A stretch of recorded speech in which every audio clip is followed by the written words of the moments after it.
Hello and welcome to today's Daily Devotion. I am Kerry Wood, pastor of the Goldston Methodist Church in Goldston, North Carolina, and today we are wrapping up this series of devotions on the wonder of it all by looking at the conclusion of the story of the Magi found in the Gospel of Matthew.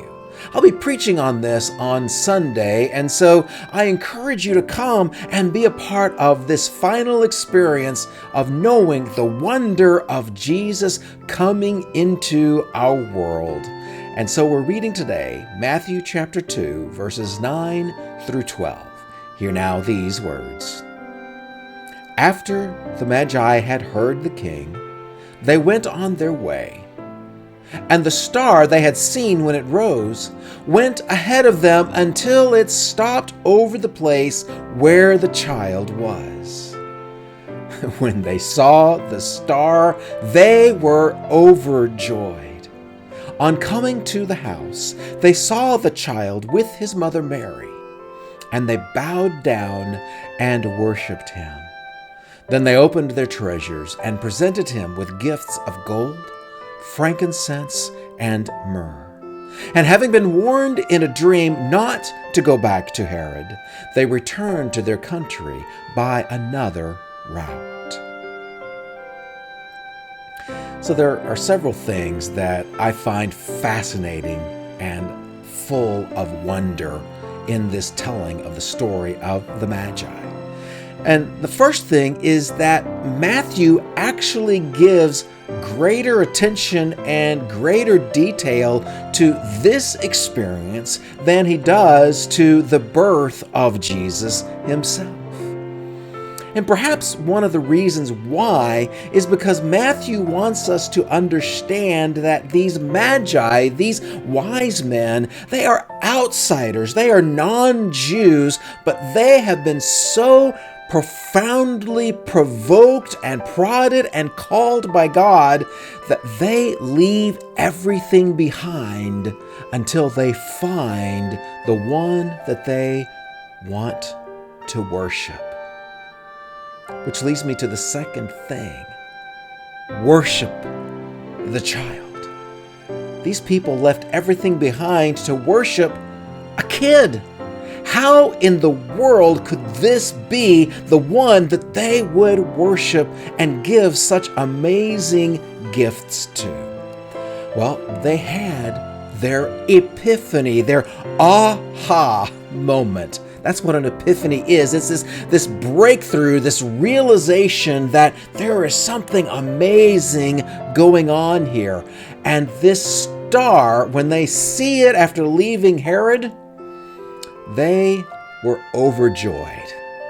Now, Matthew again is using understatement. When he talked about Herod being disturbed, now he talks about the Magi being overjoyed. I love the way that it's put into the King James. They rejoiced with exceedingly great joy. They were so excited. And they came to Bethlehem. The star led them to exactly where they needed to go. We may talk about GPSs, global positioning satellites, and using Google Maps and Apple Maps to get us where we want to go, but there's nothing compared to the God positioning system to get us where God wants us to go. They get there and they open their gifts. Now, I said earlier, we don't know how many Magi, how many wise men there were. We theorize 3, which is where we come to the song, "We Three Kings of Orient are, bearing gifts we traverse afar."